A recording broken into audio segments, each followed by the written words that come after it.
Hey you guys, it's Peter. Welcome to my channel, Peter Likes Books. We are literally like 30 hours away from Booktube-A-Thon. I am so excited, you guys. Everybody's like, your excitement is so contagious. I mean, I know it's so corny, but I'm like, oh my God, I just can't wait. I'm so excited. And it's so funny because today I got my very first ever package from Book Depository. I ordered like 7 books. Do they send them separately? I guess they must. Because I got an email about this book, and then like the next day I got an email about like the rest of the books. It said that it was on its way. So I will show you my very first order from Book Depository before I get into what this video is about. And that is One of Us is Lying by Karen McGannis. A geek, a jock, a criminal, a princess, a murder. Who would you believe? And let me read the back of it to you, okay? I love the cover. I think the cover is so cool. 5 students walk into detention. Only 4 leave alive. Yale hopeful Bronwyn has never publicly broken a rule. Sports star Cooper only knows what he's doing in the baseball diamond. Bad boy Nate is one misstep away from a life of crime. This sounds like the Breakfast Club, kind of, right? Gone bad. Prom queen Addie is holding together the cracks in her perfect life. An outsider Simon, creator of the notorious gossip app at Bayville High, won't ever talk about any of them again. He dies 24 hours before he could post their deepest secrets online. Investigators conclude it's no accident. All of them are suspects. Everyone has secrets, right? What really matters is how far you'll go to protect them. Oh my God, I'm so excited. But anyway, if this is bad, do not let me know, okay? I want to read it, and I don't want anybody ruining it for me. So, thank you to Book Depository, who did not sponsor this video. I would love to get some sponsored videos on Booktube. Oh my God, I have to just say, you guys. Now, I'm so excited about this. I just passed 8,000 subscribers on this channel, and it's really surreal to me, you guys. I didn't say something about it right away because I kind of wanted to wait until I was like, my other channel has this way of like gaining 1,000, losing 500.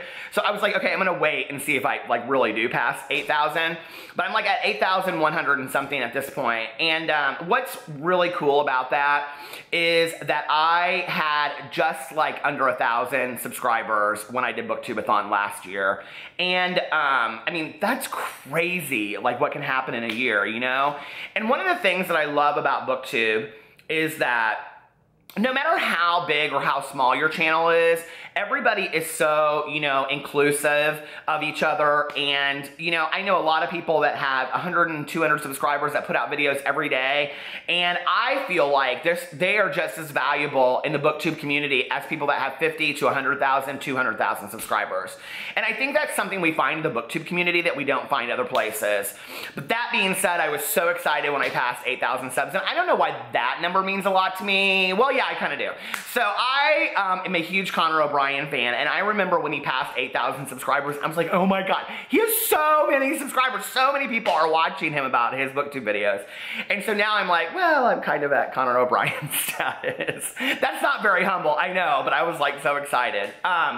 The other thing is, and I did this actually on a video last year when I talked about hitting 1,000 subscribers. I graduated from a school that had about 2,000 people in it, and my graduating class was like 660.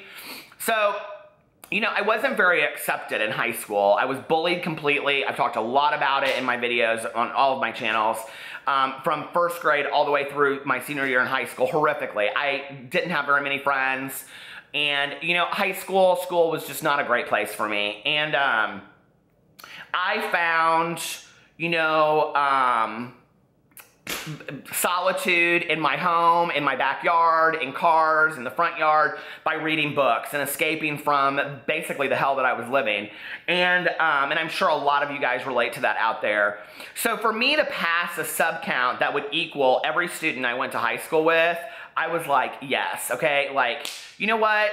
Maybe I'm not so bad out there. And just because you have that kind of sub doesn't mean that you're liked more or less than somebody else. But for me, it was validation that I had passed all of these high school people that, like, you know, and I'm 45, you know?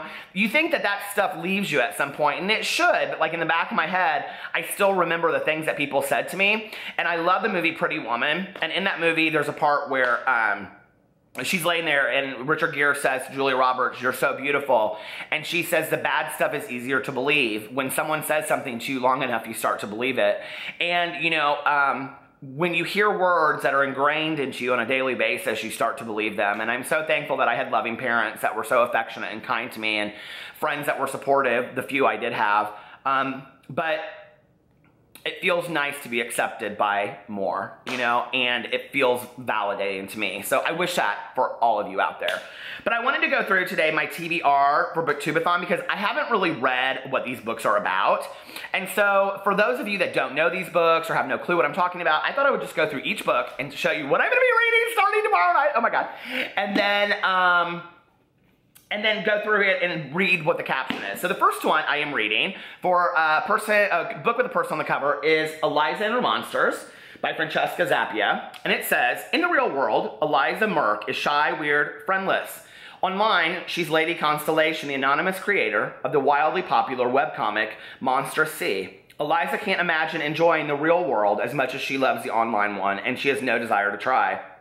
Then Wallace, kind of sounds a little bit like Fangirl, then Wallace Warland, Monster C's biggest fan fiction writer, transfers to her school. Wallace thinks Eliza is just another fan, and as he draws her out of her shell, she begins to wonder if a life offline might be worthwhile. But when Eliza's secret is accidentally shared with the world, everything she's built, her story, her relationship with Wallace, and even her sanity begins to fall apart. A love letter to fandom, friendship, and the stories that shape us, Eliza and Her Monsters is absolutely magical, said Mary Kay Nick. I could not stand that book that she wrote. This is where it ends. Oh my God, she endorsed this book. Anyway, I'm super excited about this one. I gotta read another quote. Is there anybody in here that also prepped this book besides her? Anyway, this book sounds fantastic, and so many people have said great things about it. So, okay, then the next book is Six of Crows by Leigh Bardugo, which I probably don't even need to read because like everybody out there has read it already, right? Kaz needs a crew, desperate, Okay, criminal prodigy Kaz Brecker has been offered wealth beyond his wildest dreams, but to claim it, he'll have to pull off a seemingly impossible heist. Break into the notorious Ice Court, a military stronghold that has never been breached. Retrieve a hostage who could unleash magical havoc on the world, survive long enough to collect his reward, and spend it. Kaz needs a crew desperate enough to take on the suicide mission and dangerous enough to get the job done, and he knows exactly who. 6 of the deadliest outcasts the city has to offer. Together, they just might be unstoppable if they don't kill each other first. A stunning new fantasy epic from the best-selling author of Shadow and Bone. Leigh Bardugo's Six of Crows. I've heard so many things about that, too. And then A Monster Calls by Patrick Ness. I'm sure all of you guys have read all these books and know everything about it. The monster calls showed up after midnight, as they do, but it isn't the monster Connor's been expecting. The one from the nightmare he's had nearly every night since his mother started her treatments. The one with the darkness and the wind and the screaming. The monster is something different, something ancient, something wild, and it wants the truth. This is the one I'm reading in one day. This is the hyped book. My 7th book that I let everybody pick, because I let polls on Twitter pick what I was going to read this year, is Highly Illogical Behavior by John Corey Whaley. Oh my God, which is one of my all-time favorite authors. He wrote Sometimes They Come Back, I think. Noggin, which was fantastic. Did he write Sometimes They Come Back? Is that what it's called? I can't remember what it's called. Come on, John. Didn't you put the name of for Scotty? Didn't you put your books at the beginning of it? Where Things Come Back and Noggin. And both of them I absolutely loved. And he's very similar to John Green, but better, in my opinion. Although John Green has a new book out, so let's see what that's going to be about. Highly Illogical Behavior. 16-year-old Solomon Reed is agoraphobic. He hasn't left the house in 3 years, 2 months, and 1 day, which is fine by him. 17-year-old Lisa Prater has her sights set on the 2nd best psychology program in the country. She's being realistic. But is ambition alone enough to get her in? Enter Solomon. Determined to fix Saul, Lisa steps into his world along with her charming boyfriend Clark, and soon enough the three form an unexpected bond. But as Lisa learns from more about Saul, and he and Clark grow closer and closer, the walls they've built around themselves start to collapse, and their friendships threaten to do the same. With hilarity and heart, John Corey Whaley explores the ways in which we hide from the world, and how love, tragedy, and the need for connection may be the only things to bring us back out. I've heard really good things about this and really bad things, and I will tell you that you either love him or you hate him, okay? I mean, like, his stuff is kind of out there, so you either love him or you hate him. Something about the cover, I picked Windfall. It's by Jennifer E. Smith. who also wrote Statistical Probability of Love at First Sight, which I have not read. I wanted this book because I love like lottery books and winning books, and this is about a girl whose best friend turns 18, she buys him a lottery ticket, and he wins like a ton of money. And so it's how their relationship is affected by it. So I'm not going to read the inside because that's what it's about. An Ember in the Ashes, everybody already knows. Leia is a slave. Elias is a soldier. Neither is free. Under the Martial Empire, defiance is met with death. Leia and her family do not challenge the Empire. They've seen what happens to those who do.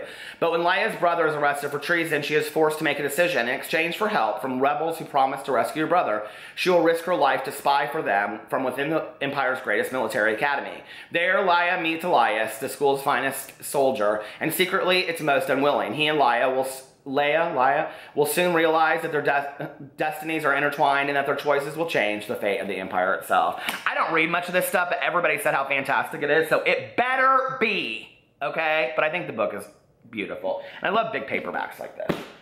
And then, The Couple Next Door by Sherry LaPena. LaPena.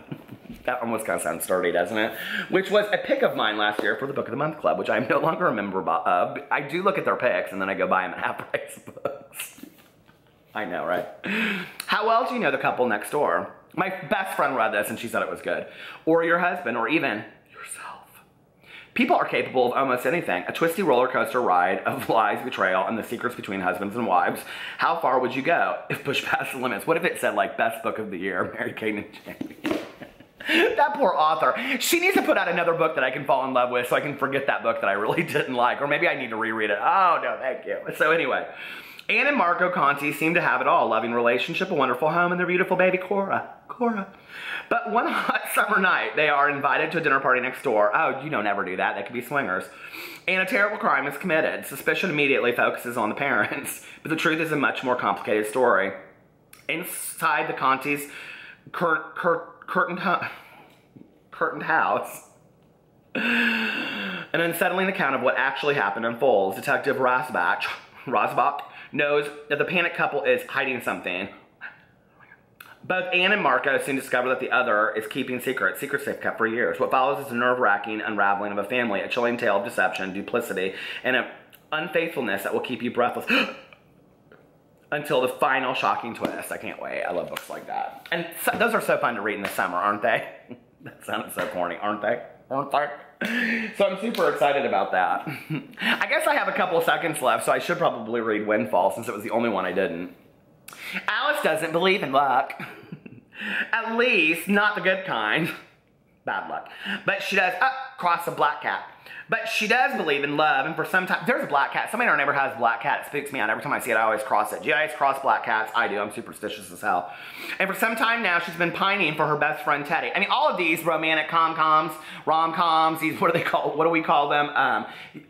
Young adult contemporary. I love those. Those are my favorites. On her best friend Teddy. On his 18th birthday, just when it seems they might be on the brink of something, she buys him a lottery ticket on a lark. To their astonishment, he wins $140 million in an instant. Everything changes. Yeah, I'd be like, girl, you're giving me half that money, okay? We're best Judies. At first, it seems like a dream come true, especially since the two of them are no strangers to misfortune.